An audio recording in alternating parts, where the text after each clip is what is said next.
두 번째 파트로 가보겠습니다. 임금에서 가장 중요한 두 가지 개념 많이 들어보셨을 통상임금하고 평균임금으로 가보겠습니다. 자, 이 두 가지는요 많이 들어보셨죠, 그죠? 하나의 도구 같은 거예요. 통상임금, 평균임 자체가 중요한 게 아니라 통상임금은 뭐죠? 시간의 수당 같은 각종 법정 수당을 산정하기 위한 기준이 되는 거예요. 그러기 위한 도구예요, 하나. 평균임금 마찬가지예요. 평균임금도 어떤 대표적으로 퇴직금이죠, 그죠? 퇴직금을 산정하기 위한 기준금액을 잡기 위한 도구예요. 그래서 통상임금과 평균임금은 조금 다른 개념인데요.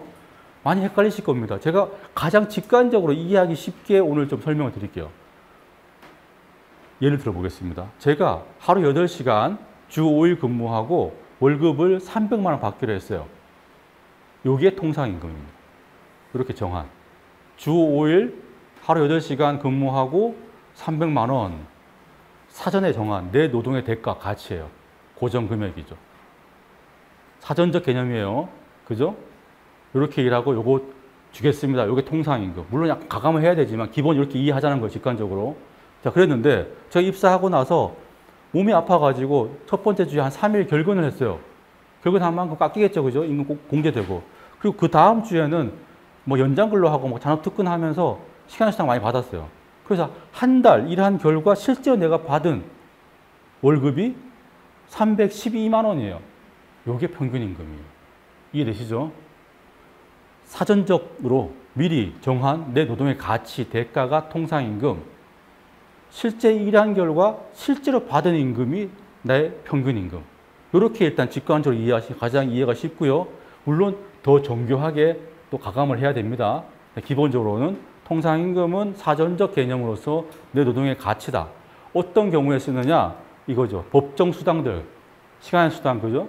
주휴 수당, 해고, 예고 수당. 앞에 배웠죠? 앞 시간에 해고했던 것 같은데요. 그 다음에 연차 휴가. 연차 휴가는 뭐예요? 내가 그냥 하루 쉬더라도 유급이잖아요. 그날 받는 유급분. 또는 내가 연차 휴가를 안 썼을 때 뭐 받습니까? 우리 흔히 말하는 연차 수당. 정확하게는 연차 휴가 미사용 수당을 받지 않습니까? 이것도 전부 다 통상임금을 기준으로 지급하는 거예요. 이해되시죠? 이런 각종 법정 수당은 통상임금을 기준으로 지급하게 돼 있다. 그다음 평균임금은 평균임금 말씀드렸듯이 사후적 개념이에요. 일을 한 결과 실제 내가 받은 임금, 이게 평균임금이에요. 그죠? 그래서 이건 어떤 경우냐? 대개 보면은 약간 생활보장, 생계를 보장해 주기 위한 각종 제도가 있어요. 첫 번째, 휴업수당. 휴업수당 앞 시간에 배웠습니까, 혹시?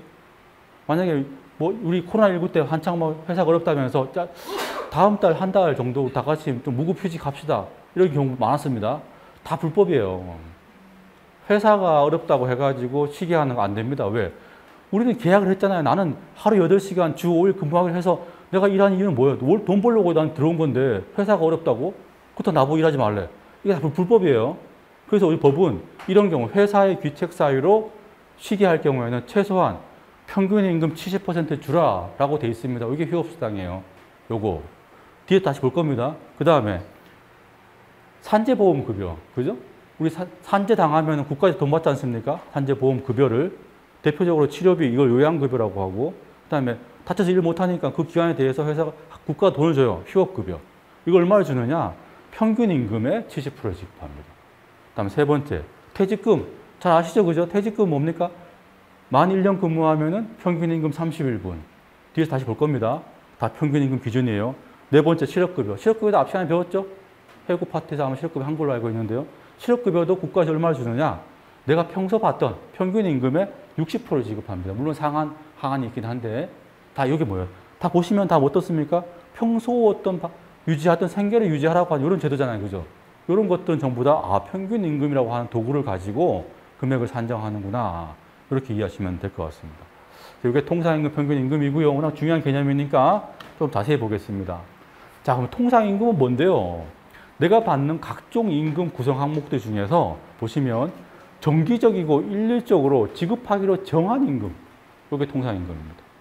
내가 기본급도 있고요. 그죠? 식대 교통비도 있고, 뭐 직책수당 있고, 직무수당 있고요. 만근수당 있고, 연장수당, 뭐, 야근수당 해가지고 제가 한 달에 무슨 뭐 300만 원 받아요. 다 따져봐야 됩니다. 하나 따져보는데 이 각종 임금들 중에서 정기성, 일률성, 고정성을 갖춘 임금만 통상임금이에요. 정기성은 뭡니까? 일정한 주기로 지급하는 거. 이거 과거에는 매월 지급해야 된다. 이게 논란이었는데 2012년도에 대법원이 정리했어요. 매월 지급할 필요 없다. 매 분기든 매 반기든 1년에 한 번이든 정기적으로 지급하면 정기성이 있는 거다 한 거예요. 그렇겠죠. 그죠? 우리 회사는 매년 연말에 전 직원들한테 뭐 기본급 100%를 연말 보너스로 지급합니다. 그럼 뭐예요? 그럼 정기성이 있는 거예요. 그죠? 정기성. 두 번째, 일률성. 다 주거나 특정 요건을 갖춘 사람은 다 주는 거. 예를 들면 우리 회사는 제가 농무사니까요. 농무사 자격증 있는 사람한테는 농무사 자격수당 해가지고 월 20만 원을 줘요. 그런데 우리 회사 직원 중에서 농무사 저밖에 없어요. 저만 받아요. 그럼 이 농무사 자격수당은 일률성이 있어요, 없어요? 일률성이 있죠, 그죠? 왜? 이 요건을 갖춘 모두에게 다 지급하는 거예요. 결국 나 하나 하려긴 하지만. 그죠? 요건을 갖춘 모두에게. 이게 일률성. 세 번째, 제일 중요한 거는 고정성입니다. 이 임금 수당이 통상임금에 들어가냐 안 들어가냐 핵심은 고정성이 있냐. 고정성이라고 하는 건 쉽게 말씀드리면 금액이 정해져 있는 거를 의미하기도 하지만 더 중요한 게 있어요. 우리 판례에 보면 이런 표현을 씁니다. 어느 날 갑자기 퇴직하더라도 그날까지 일한 거에 대한 대가로서 지급하기로 정해져 있는가? 이게 고정성이에요. 예를 들면 제가 오늘 갑자기 퇴직하게 됐어요. 오늘 6월 5일인가요? 우리 회사는 한 달 만근 수당을 줘요. 만근 수당 30만 원 주는데 제가 오늘 퇴직하면 못 받겠죠. 그럼 만근 수당은 고정성이 있어요, 없어요? 없는 거예요. 이해되시죠? 이런 거예요. 이해되시죠? 고정성이라고 하는 게 쉽게 말하면 금액이 정해져 있는가이기도 하지만 더 정확하게는 갑작스럽게 퇴직하더라도 그 퇴직 전까지 일한 것에 대해서 지급하기로 확정되어 있는가, 이게 고정성이에요. 그래서 요 세 가지를 다 갖춰야 통상임금이다. 그리고 기본적으로는 근로에 대한 대가성, 그죠? 근로에 대한 대가로 지급되는가. 요건 뭐 기본적이겠죠. 요걸 다 갖춰야만 그 임금 또는 그 수당 항목이 통상임금에 들어가는 겁니다. 예를 한번 들어보겠습니다. 자, 기본급. 통상임금 맞아요? 맞죠, 그죠? 식대 교통비 맞습니까? 맞습니다. 직책수당 맞죠? 독서수당 맞아요? 독서수당 독서 잘하라고 주는 거 아니라 그랬죠, 그죠? 노동의 대가예요. 그랬는데 정기성, 일률성, 고정성이 있어요. 그럼 통상임금 맞죠, 그죠? 자, 그 다음에 가족수당은 맞아요? 아니죠. 이건 기본적으로 그런 대가가 아니에요. 근데 우리 회사가 가족수당이라고 하는 이름이 있는데 그냥 가족수 상관없이 모든 직원들한테 다 10만 원씩 줘요. 그럼 뭐요? 그럼 되는 거예요. 이건 명칭이 중요한 게 아니에요. 이름만 가족수당인 거죠, 뭐. 자격수당. 됐죠, 그죠? 연급이 마찬가지 되겠죠? 시간수당은 통상임금 맞아, 아니에요? 아니죠, 그죠? 시간수당 어떻습니까? 매달 바뀌지 않습니까? 그죠? 고정성이 없어요. 차량 유지비. 이거 돼요? 차량 유지비를 정말 모든 직원에게 다 그냥 똑같이 10만 원씩 지급하는, 이건 되겠죠, 그죠? 근데 그게 아니라 실제 차량 기름값 뭐 영수증 내고 해가지고 회사에 그만큼을 준다. 이건 뭐예요? 임금이 아닌 거예요. 그죠? 근로의 대가도 아니고. 자, 만근수당. 통상임금 맞습니까? 아까 말씀드렸죠? 아니죠, 그죠? 한 달 만근 해야, 그래서 내가 지금 오늘 퇴직하면 이거 받을 수 있을지 없을지 알 수 없어요, 그죠? 아니죠. 보건수당. 보건수당. 보통 생리휴가를 안 썼을 때 지급하는 이런 수당인데, 이것 맞냐? 이건 어떻습니까? 이것도 아니에요. 썼으면 못 받는 거고, 안 썼을 때 받는 거니까 고정성이 없어요, 그죠? 그것도 아니다. 자, 상여금. 상여금 어때요? 통상임금? 맞죠, 그죠? 당연히 맞습니다. 명절휴가비. 맞죠? 그 다음에 성과급. 성과급은 아까 말씀드렸듯이 성과급은 좀 애매해요, 그죠? 성과급이 사실상 이름만 성과급이지 상여금과 똑같다. 고정액이 정기적으로 지급된다. 이러면 통상이 맞겠죠. 근데 그게 아니라 실제 성과를 평가해가지고 평가에 따라 가지고 금액이 달라진다. 그러면 어떻습니까? 그러면 고정성이 없잖아요, 그죠? 통상임금 아닌 거예요. 그런 여기 또 주의할 부분이 있습니다. 자, 우리 회사는 직원 평가를 해요. 해가지고 A, B, C, D 등급 매겨요. 그래가지고 최하 등급이 D 등급인데 D 등급도 최소 50만 원을 줘요. 그럼 어떻습니까? A 등급, B 등급, C 등급, D 등급 뭐가 될지 알 수 없지만 내가 최소한 50만 원을 받겠죠? 50만 원은 통상임금이에요. 이해되시죠? 성과급이라 하더라도 금액이 달라진다 하더라도 최저 금액이 정해져 있다. 그만큼은 모든 직원들에게 통상임금이다. 조금 복잡하죠? 자, 그 다음에 뭐 장기 직원, 장기 근속 직원 포상, 이건 상이에요, 상. 그죠? 이거는 임금도 아닌 거고. 자녀 교육 보조금, 뭐 학비 지원금 이런 거 있잖아요. 그죠? 이런 거 어떻습니까? 그거는 말 그대로 그냥 뭐랄까, 이게 복지 제도지, 그건 임금이 아닙니다. 이것도 빠지고. 연차 수당 어떻습니까? 연차 수당도 어떻습니까? 내가 연차 휴가를 썼으면 못 받는 건데 안 쓴 만큼 받잖아요. 그죠? 그거 얼마큼 안 썼는지도 알 수도 없어요. 매년 바뀌잖아요. 이것도 역시 고정성이 없겠죠. 그죠? 연차 수당도 통상임금 아니다. 이해되시죠? 내가 받는 각종 임금 수당 항목들 중에서 정기성, 일률성, 고정성 세 가지 모두를 갖춘 임금 수당은 내 통상임금에 포함된다. 이렇게 이해하시면 되겠습니다. 자, 한번 계산해 볼게요. 계산하기 위해서 일단 중요한 거는 시급 통상임금을 산정하는 거예요. 왜 이게 필요합니까? 통상임금을 산정하는 가장 기본적인 예는 뭡니까? 시간의 수당이에요. 그죠? 우리 시간에 근로를 하면은 1.5배 주라고 되어 있잖아요. 그죠? 근데 많은 회사들이 기본급에 1.5배 주는 데가 있어요. 그게 다 불법인 거예요. 왜? 우리 법은 이거잖아요. 평소 받던 것보다 연장 근로를 하면 50%를 더 줘라. 이게 법이에요. 내가 평소 받던 게 기본급만 받나요? 아니잖아요. 그죠? 내가 평소 1시간 노동에 대한 대가는 기본급에도 있지만 어떻습니까? 1년에 한 번 받는 연말 보너스에도 내 1시간 노동에 대한 대가 들어가 있는 거예요. 1년에 2번 받는 명절 휴가비에도 포함되어 있습니다. 그 모든 통상임금을 다 합산해가지고 1시간분을 가지고서 요거에 1.5배를 주라라고 하는 게 법인 거예요. 이해되시죠?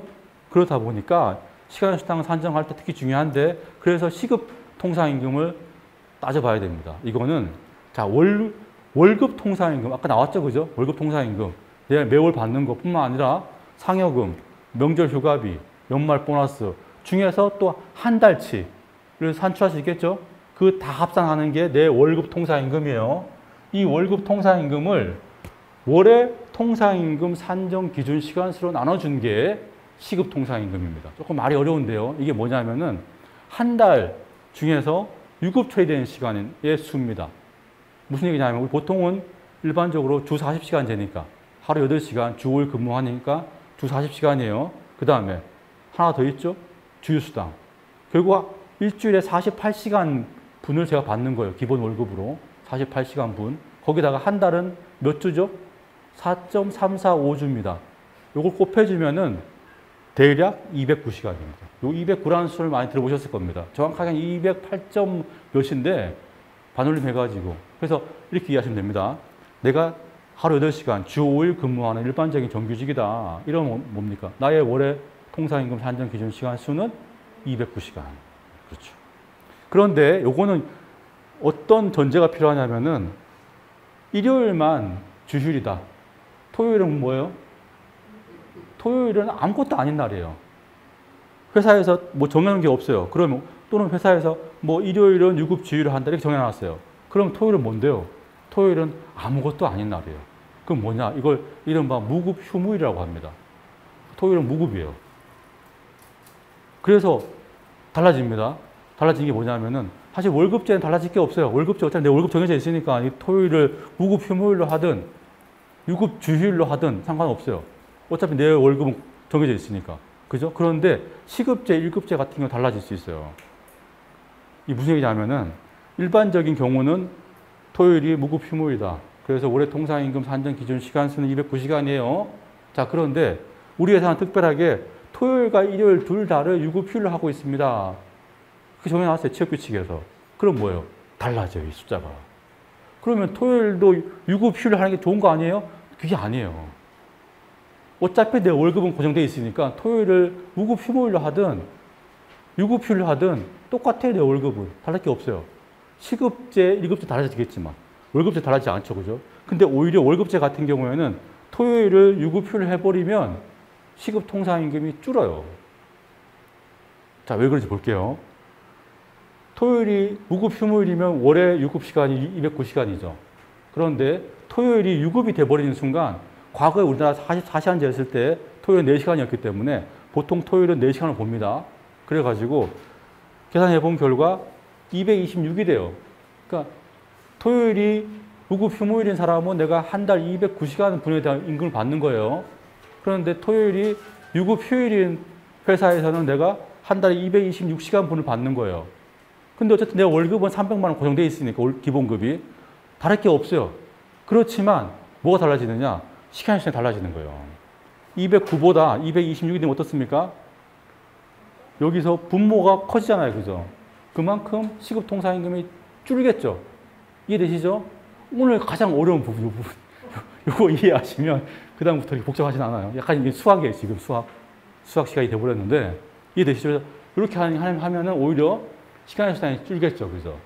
자, 그런 정도의 약간 정말 이론상 차이일 수도 있는데 이런 분들이 있다라고 하는 건 알아두시면 될 것 같습니다. 예. 이해되시죠? 이해되신 걸로 알고 넘어가겠습니다. 자, 한번 실습해 보겠습니다.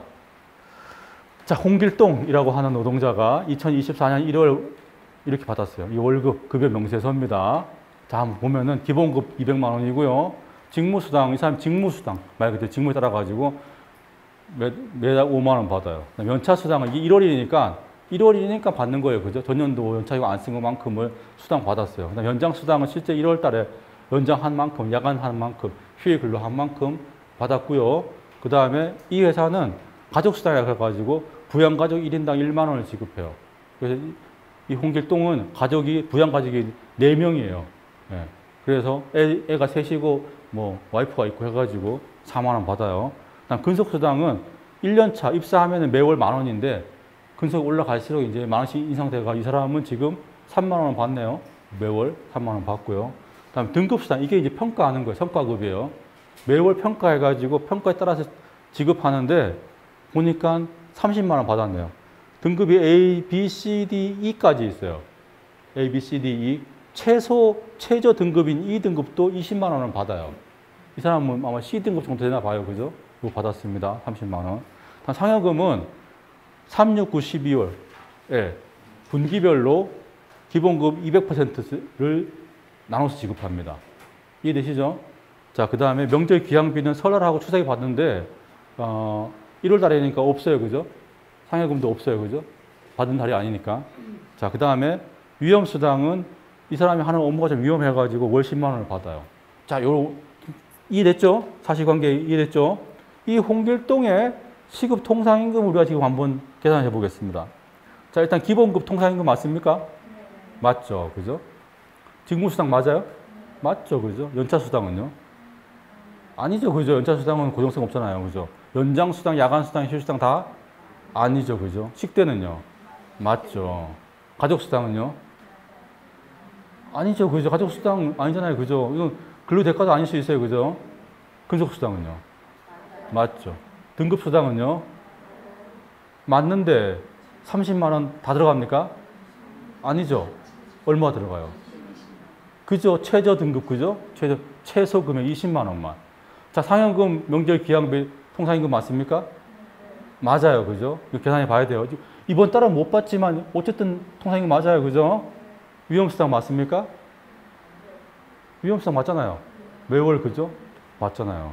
자, 그래서 기본급 들어가고 직무수당, 등급수당은 20만 원만 들어가고요. 상여금 어떻습니까? 1년 전체치에서 한 달치만.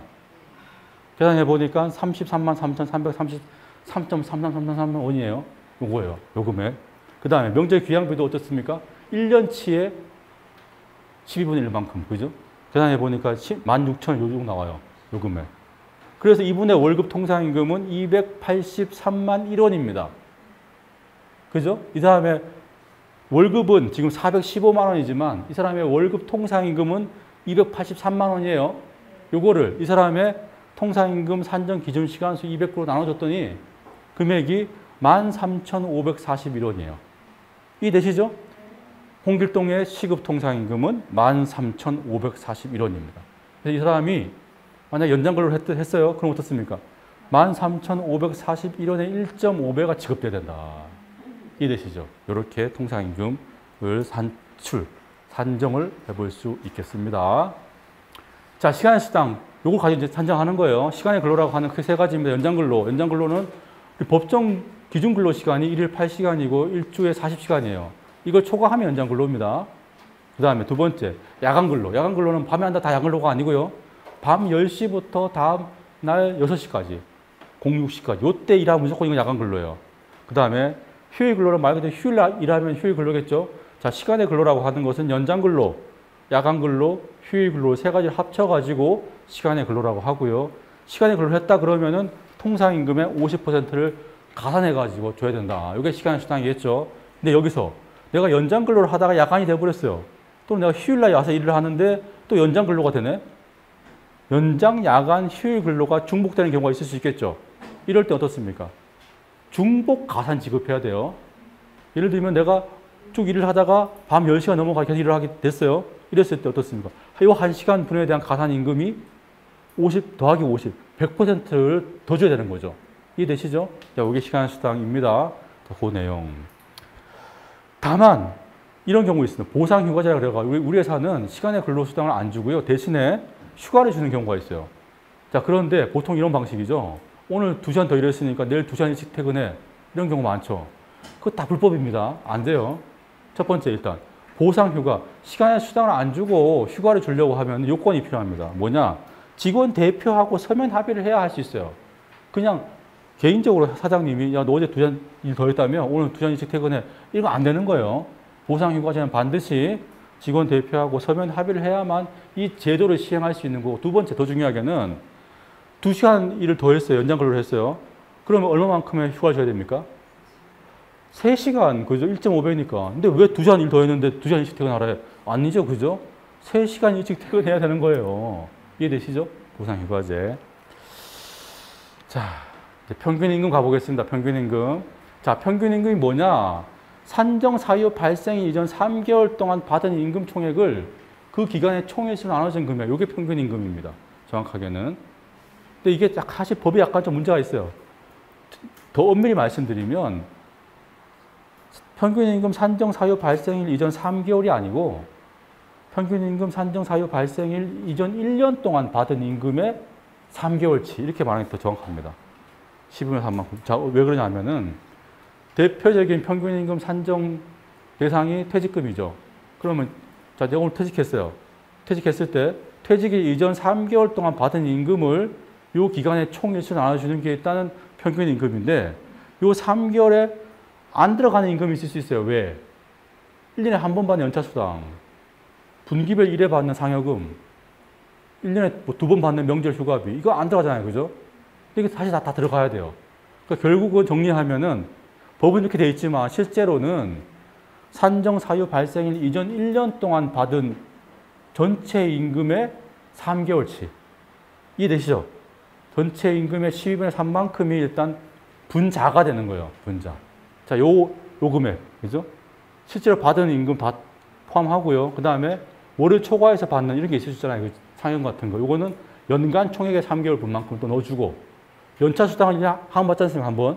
이것도 12분의 3만큼을 또 넣어주는 거예요. 요걸 이제 분자로 해가지고, 분모는 뭡니까? 요 기간의 총일수. 총일수는 제일 적으면 89일이겠고, 많으면 92일까지 있을 수 있어요. 그렇겠죠? 7월, 8월 들어가면은 많아지고, 그죠? 2월 들어가면은 적어지죠? 그래서 사실은 똑같은 월급 받고 똑같이 일했다고 하더라도, 같은 기간 일했다 하더라도 4월 달에 퇴직하는 것보다 5월 달에 퇴직하는 게 퇴직금이 더 많아집니다. 그렇겠죠? 그죠? 왜 그렇습니까? 5월에 퇴직하면은 어떻습니까? 요 분모가 89예요. 89. 그죠? 이렇습니다. 그런 것도 있다는 거 참고로 하시고요. 어쨌든 3개월간 받은 임금 총액, 정확하게는 1년치 중에서의 12분의 3만큼 그 금액을 요 기간의 총일수로 나눠준 그 금액이 평균임금입니다. 통상임금 어떻습니까? 통상임금은 시급 통상임금, 1급 통상임금, 월급 통상임금 다 이런 개념이 있을 수 있는데 평균임금은 딱 하나예요, 그냥. 평균임금은 시급이라는 게 굳이 따져볼 수는 있겠지만 별로 의미가 없죠, 그죠? 평균임금은 1급이에요, 그냥. 하루치. 그죠? 그렇겠죠, 그죠? 자, 그 다음에 중요한 부분. 평균임금이 통상임금보다 적을 수도 있어요. 경우에 따라서는. 보통 이게 왜 그러냐 하면은 임금 구성 항목이 많지 않은 회사에서 연장 근로를 거의 안 한다, 우리 회사는. 이럴 경우에는 통상임금이 오히려 더 많을 수 있어요. 보통 대부분의 노동자들은 평균임금이 더 많습니다. 대개. 그런데 뭐랄까 조금 소규모 사업체, 특히 무슨 단체 같은 일하시는 분 보면은 그냥 기본급만 있어요. 그 연장 근로 이런 게 없어요. 그러면 어떻습니까? 오히려 통상임금이 이렇게 산출한 금액 평균임금보다 더 많을 수 있어요. 그럴 경우에는 제도의 취지상 이 통상임금을 평균임금으로 본다. 이렇게 되어 있습니다. 이해되시죠? 그죠? 자, 실제 한번 계산 한번 해볼게요. 아까 그 사람입니다. 홍길동 다시 등장합니다. 자, 홍길동 아까 그 사람 기억나시죠? 그죠? 약간 다시 상기하셔야 돼요. 그 사람의 이 퇴직을 했어요. 이 사람이 올해 4월 16일에 퇴직합니다. 퇴직해가지고 이제 퇴직금 받아야 되잖아요. 그죠? 그러면 일단은 월급을 다 봐야 되겠죠. 그죠? 4월 16일 퇴직했으니까 일단 4월, 3월, 2월, 1월 급여명세서 다 일단 봐야 됩니다. 자, 봐가지고, 이제 평균임금을 산출해야 되는데요. 자, 평균임금 산정 대상 기간은 일단 원칙적으로 퇴직일 이전 3개월이에요. 퇴직일이 4월 16일이니까 4월 15일부터 역산해가지고 1월 16일부터 이해되시죠? 1월 16일부터 4월 15일까지가 이 사람의 평균임금을 산정하는 대상 기간입니다. 그래서 보니까 일단 1월은 어떻습니까? 1월 급여 중에서 보름치만 31일 중에 16일치만 넣어야 되겠죠. 그죠? 그 다음에 2월은 다 들어가죠. 3월도 다 들어가죠. 그 다음에 4월은 어떻습니까? 4월은 실제 그렇게 안 받았겠죠. 4월 16일 퇴직할 때 4월 15일까지의 임금을 받았겠죠. 그죠? 그 금액 계산해가지고 총 합산한 금액이 이거예요. 그죠? 총액은 안 나와 있네. 이거죠. 1월, 2월, 3월, 4월. 잘 따라오고 계시죠? 그게 끝이 아니에요. 그 다음 뭐예요? 연차수당. 비록 1월 달만 있지만 이거 어떻습니까? 이거는 1년에 한 번 받는 거니까 요거에 12분의 3만큼만 넣는 거예요. 연차수당에 3개월치. 자, 그 다음에 상여금을 지금 여기서 요때만 받았지만 어떻습니까? 1년치에 또 3개월분. 그죠? 명절 귀향비도 요때만 있지만 또 1년치에 3개월분을 넣어주는 겁니다. 분자에. 이렇게 다 해가지고 요걸 다 합산한 금액을 보니까 이게 1,106만 5,201원이에요.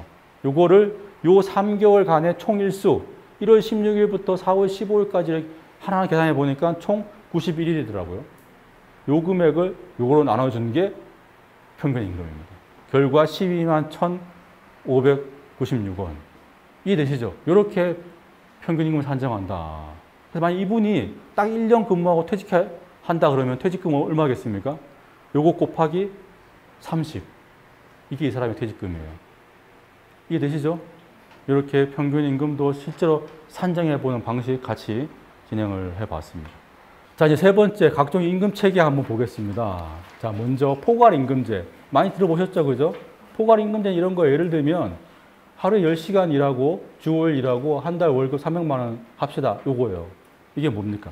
정확히 따져본다면 8시간에 대한 기본 임금과 함께 매일 2시간의 연장 근로를 고정화하고 거기에 따른 연장수당까지를 포함해가지고 월급 300만 원. 이렇게 정한 거겠죠. 그죠? 이게 포괄임금제예요. 포괄임금제 방식이 두 가지인데 이렇게 총액 방식이 있고 또 한 가지는 일단 기본급은 정해요. 기본급은 250만 원 정하고 나서 우리 회사는 일주일에 뭐 한 5시간씩 해가지고 한 달에 한 20시간의 고정 연장 근로를 합니다. 그래서 아예 고정 연장 수당을 한 달에 뭐 50만 원 줄게요 해가지고 월급 300만 원. 이렇게 하는 이른바 정액급제와 정액수당제 두 가지의 포괄임금제가 있는데 이게 왜 문제냐면은 사실 이런 제도는 법에 없어요. 원래 우리 보면 어떻습니까? 연장 근로를 한 만큼 사후적으로 한 만큼 계산해가지고 지급하라 이게 법이에요. 그런데 많은 회사들이 이렇게 포괄임금제를 하고 있어요. 이게 왜 문제냐 하면 어떻습니까? 포괄임금제를 체결했다는 이유만으로 어떻습니까? 그냥 막 시키는 거예요. 그냥 우리 회사 포괄임금제야. 너 오늘 일 더 하고 가. 그럼 더 있으면 돈 더 주셔야 되는 거 아닙니까? 아니야. 원래 포괄임금제는 안 줘도 되는 거야. 이런 식으로 운영되고 있어요. 그러다 보니까 이 한국의 장시간 중노동 문제, 장시간 근로시간 문제, 이 문제의 주범이다. 포괄임금제가. 라고 노동부도 인정하고 있는 이런 문제가 있죠. 자, 그래서 따져보면은 자, 첫 번째 요겁니다. 적법한 포괄임금제를 하더라도 이런 거죠. 우리 회사는 월 고정 20시간 연장 근로 하는 거 정하고 월 고정 연장 수당 50만 원 주기로 돼 있어요. 그랬는데 실제로는 일을 더 했어요. 더 한 만큼은 더 줘야 되는 게 맞다는 겁니다. 첫 번째. 자, 두 번째는 사실 이 포괄임금제가 되게 지금 사회 문제가 됐어요. 이게 장시간 근로를 막 이렇게 조장하면서 그리고 법정 시간의 수당을 조금 낮춰야 될 것 같은데요. 예. 하나, 둘, 셋, 네, 됐습니다. 네, 네.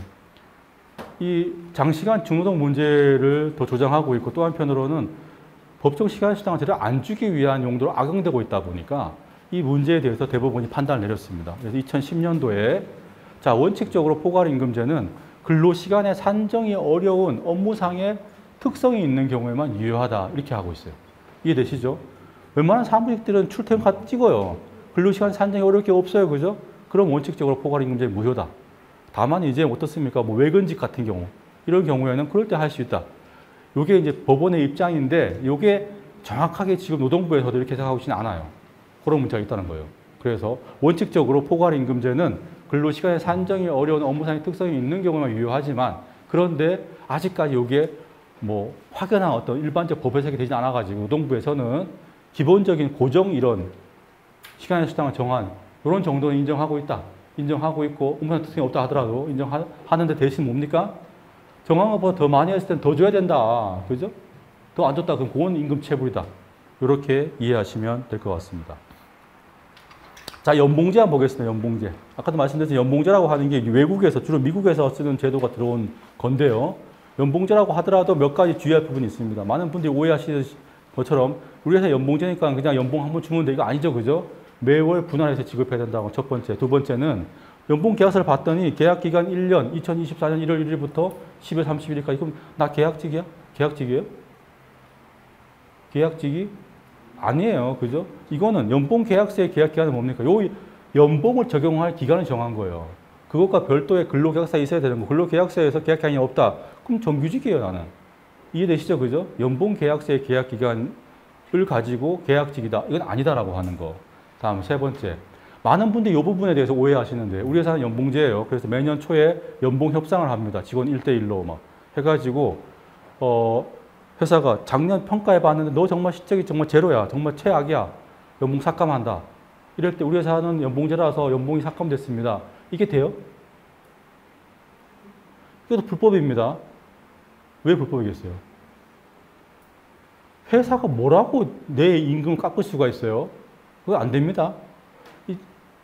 근로기준법의 대원칙 중에 하나가 근로조건 일방 저하 금지의 원칙이라는 게 있습니다.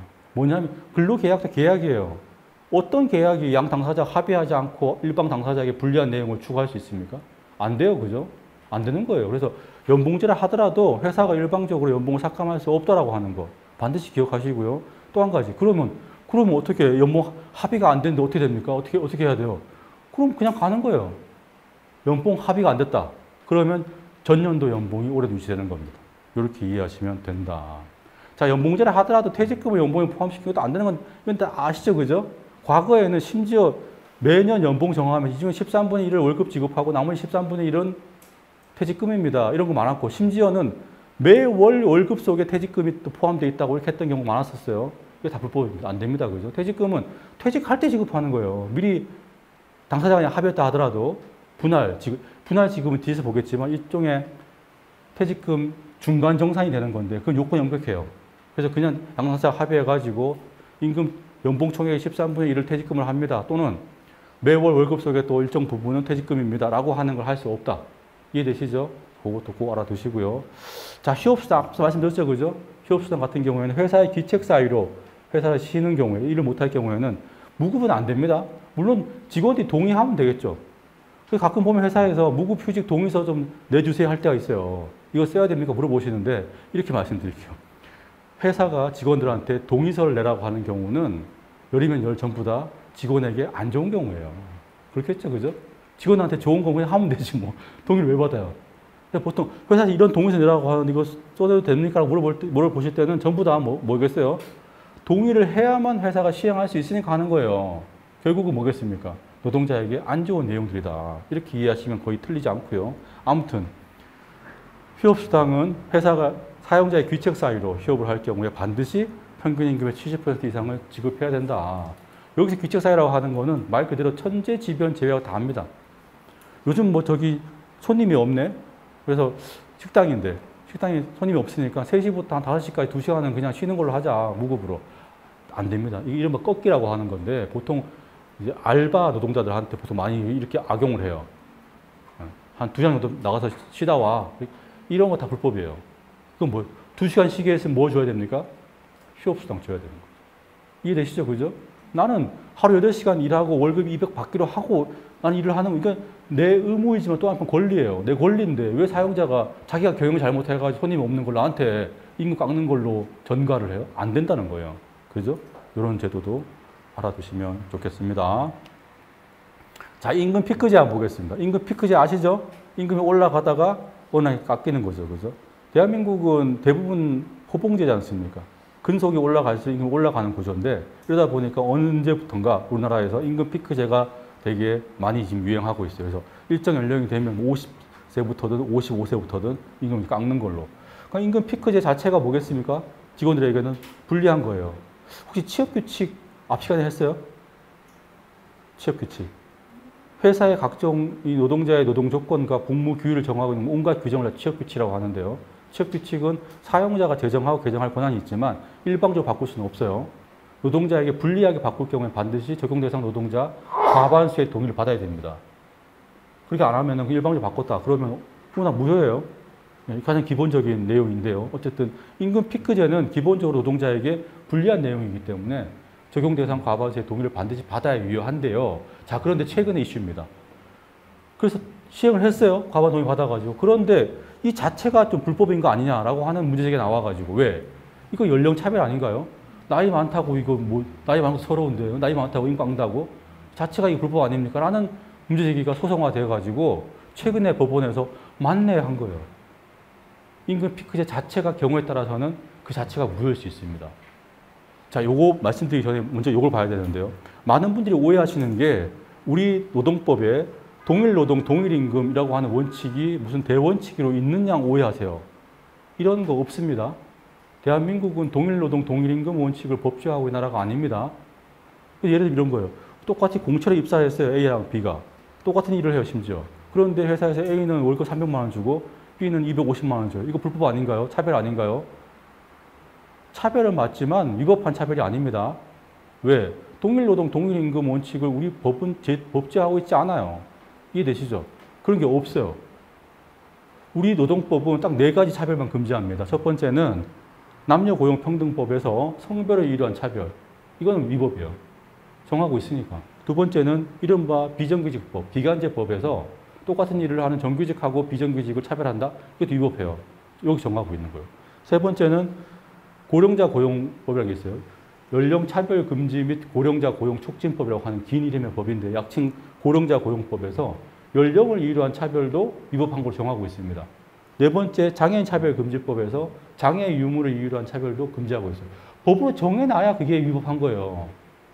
그냥 정규직 중에서 똑같은 정규직인데 월급 사장이 그냥 이 정규직 난 너무 마음에 들어. 너무 좋아. 그래서 더 주겠다. 이런 거를 금지하는 법이 없어요.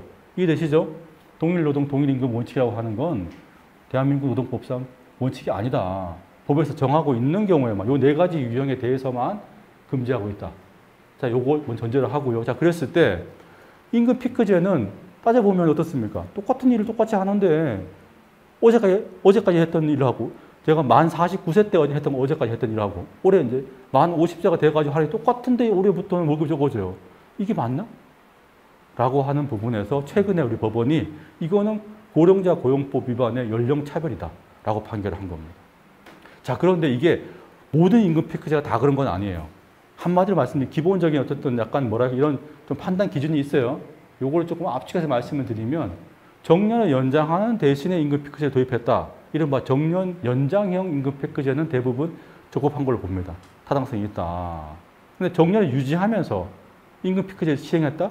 정년 유지형 임금 피크제는 일단 기본적으로 위법하다. 고령자에 대한 위법한 연령 차별이다. 이렇게 본다. 아주 압축해서 개괄적으로 말씀드렸습니다. 이런 정도 알아두시면 좋겠습니다. 자, 이제 마지막으로 이제 퇴직급여로 가보겠습니다. 자, 지금은 퇴직급여 관련된 법이 따로 있습니다. 퇴직급여 보장법이라고 그래가지고 이제 과거에 근로기준법에 있던 내용이 별도로 이제 아예 하나의 법으로 정해져 있어요. 그래서 이제는 퇴직급여가 2종류예요. 퇴직금하고 퇴직연금. 퇴직금제도, 퇴직연금제도 2개를 합쳐서 퇴직급여제도라고 합니다. 약간 한국의 독특한 제도예요. 퇴직금 제도가 있는 나라가 많지는 않는데 한국은 이것도 마찬가지로 과거에 워낙에 저임금을 착취하던 시절에 대신 퇴직할 때 좀 더 줄게 이렇게 생긴 게 퇴직금이에요. 그게 지금도 있는 겁니다. 그래서 약간 이제 세계적으로 약간 이례적인 제도가 한국에 있는 건데 어쨌든 자, 퇴직금은 기본 요건이 필요합니다. 첫 번째, 일주일에 15시간 이상 근무를 해야 받을 수 있어요. 일주일에 15시간 미만 일하시는 분들을 이른바 초단시간 근로자라고 하는데 초단시간 근로자는 퇴직금 제도가 적용되지 않습니다. 그래서 일주일에 15시간 이상 일을 해야 되고요. 두 번째는 반드시 1년 이상 근무를 해야 돼요. 1년에서 하루도 빠졌다. 제가 1년 계약직인데요. 그냥 원래 내일까지인데 오늘 그냥 퇴직했어요. 이러면 뭐예요? 못 받아요. 이해되시죠? 반드시 1년을 채워야 퇴직금이 발생합니다.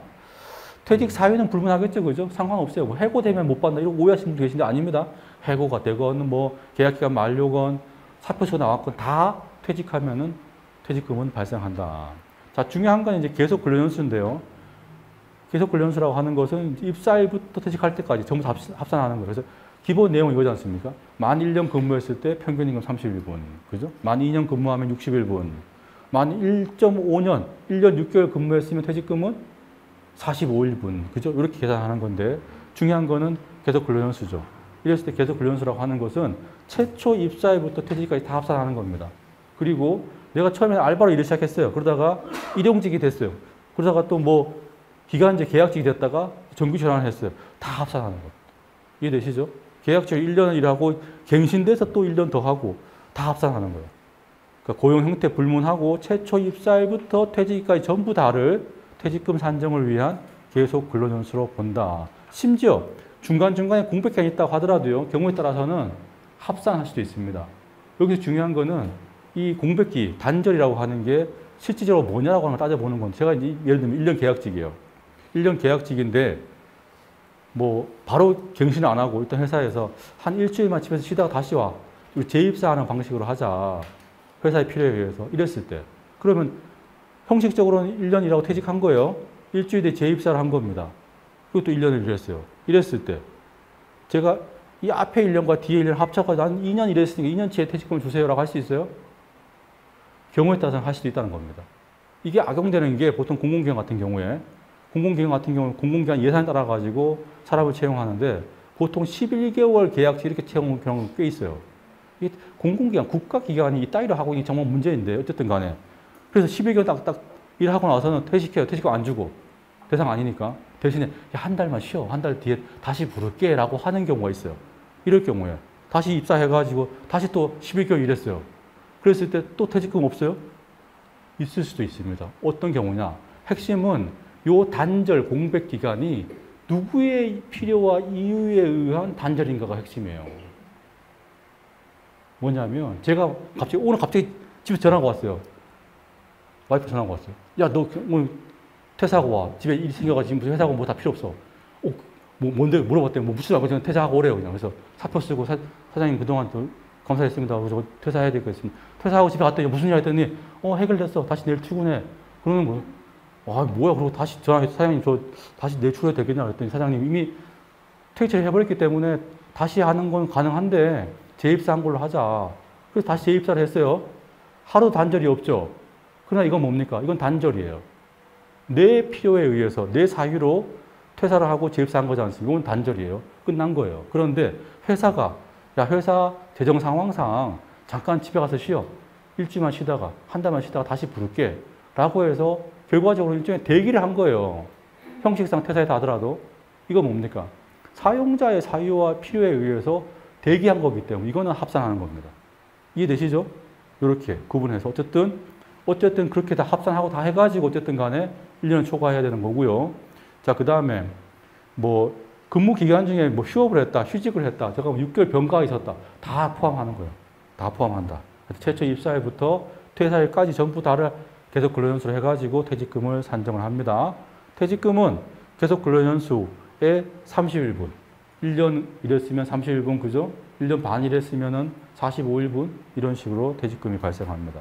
일단 과거에는 5인 미만 사업체 같은 경우에는 퇴직금 제도가 적용이 안 됐어요. 그랬는데 이제 법 바뀌었습니다. 바뀐 게 2010년 12월부터예요. 그래서 5인 미만 사업체 일하시는 분은 2010년 12월 이전에 얼마나 일했든지 다 무시하는 거고 바뀐 개정법이 시행된 2010년 12월부터의 근속기간만 가지고서 퇴직금이 산정된다. 그것도 2012년 말까지 요거는 50%만 2013년부터의 100% 이렇게 약간 특례처럼 퇴직금을 산정합니다. 이해되시죠? 네. 자, 퇴직연금제도 한번 보겠습니다. 요즘은 퇴직연금도 많이 가입돼 있죠, 그죠? 퇴직연금 가입돼 있으신 분도 많으실 텐데요. 퇴직금은 조금 다릅니다. 퇴직연금 뭐겠습니까? 한마디로 그냥 퇴직금은 말 그대로 회사가 자체적으로 이제 적립해 놨다가 퇴직할 때 주는 건데 퇴직연금은 뭡니까? 외부 금융기관에 회사가 납부를 해가지고 그걸 가지고 나중에 직원이 퇴직할 때는 외부 금융기관에서 이제 지급하는 이게 퇴직연금 제도죠. 그죠? 퇴직연금 제도의 좋은 점은 뭐겠습니까? 이렇게 하면은 나중에 회사가 돈이 없다거나 망하거나 하더라도 하나 받을 수 있는 거니까 안정적이다. 이런 장점이 있는데 기본적으로 두 가지 유형입니다. DB형과 DC형이 있어요. DB형을 확정급여형이라고 하고요. DC형을 확정기여형이라고 하는데 DB형인 경우에는 신경 안 쓰셔도 돼요. 우리 회사 퇴직연금 제도 가입되어 있는데요. DB형입니다. 그러면 그냥 뭐 나몰라라 하셔도 돼요. 왜냐하면은 DB형은 회사가 얼마를 납부하든지 간에 마지막에 퇴직할 때 금융기관에서 이 사람한테 줘야 될 돈은 법정 퇴직금액과 같습니다. 이해되시죠? 그리고 금융기관이 적립한 돈을 누가 운용하느냐? 회사가 운용하기 때문에 난 몰라도 돼요. 그래서 우리 회사 퇴직연금인데 DB형이에요. 그러면 그냥 신경 안 쓰시고 뒀다가 퇴직할 때 받으면 된다. 이해되시죠? 자, 문제는 DC형입니다. DC형이 아마 훨씬 더 많을 거예요. 대부분 회사는 DC형입니다. DC형은 뭐냐면은 회사가 매달 납부할 금액이 정해져 있어요. DC형은 이 노동자의 연간 임금 총액의 10분의 1만큼을 1년에 매년 납부를 해야 돼요. 그걸 분할해서 이제 매월 납부하겠죠. 그죠? 요 금액만 회사가 납부하면 끝이에요. 회사 책임 더 이상 없어요. 납부돼 있는 그 적립금, 금융기관에 들어가 있는 적립금을 누가 운용하느냐? 내가 하는 거예요. DC형 퇴직연금 제도인데 내 퇴직연금 뭘 어떻게 하고 있는지 모른다. 이거 안 돼요. 알아야 돼요. 내가 이 적립되어 있는 금액을 투자도 하고 운용하는 거예요. 운용한 결과 안 좋은 점은 손실이 발생할 수도 있어요. 그러니까 알아야 되겠죠. 그죠? 그렇게 해가지고 최종 퇴직할 때는 최종 그 운용한 결과 금액을 받는 거예요.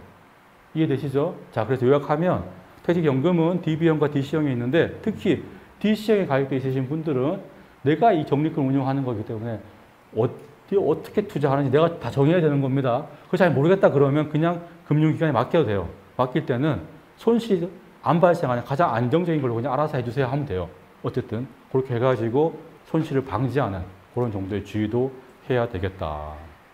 아무튼 퇴직금 제도 두고 있다가 퇴직연금 제도로 우리도 시행하겠다. 그럴 때는 이 직원 과반수의 동의가 있어야 연금 제도를 시행할 수 있습니다. 그거 참고로 알아두시고요.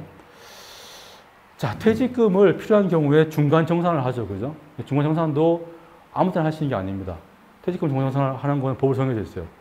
보시면은 집 살 때, 전세금 같은 거 필요할 때, 그 다음에 본인 또는 가족이 아플 때 크게, 그 다음에 뭐 이렇게 파산 선고 당했을 때, 그리고 뭐 임금 피크제를 시행하거나 어쨌든 근로시간이 줄는 경우에, 근로시간이 줄게 되면 어떻습니까?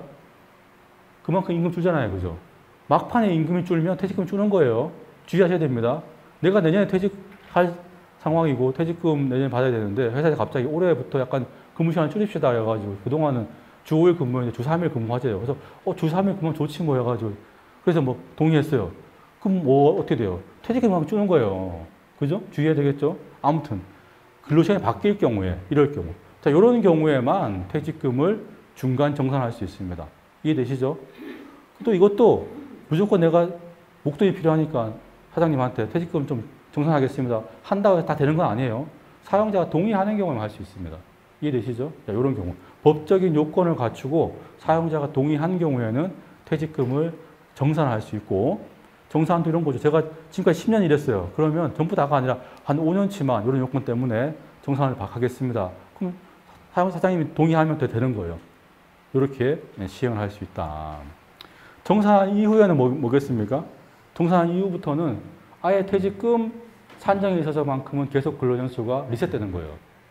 제가 10년 일해가지고 10년치 퇴직금 정산을 했어요.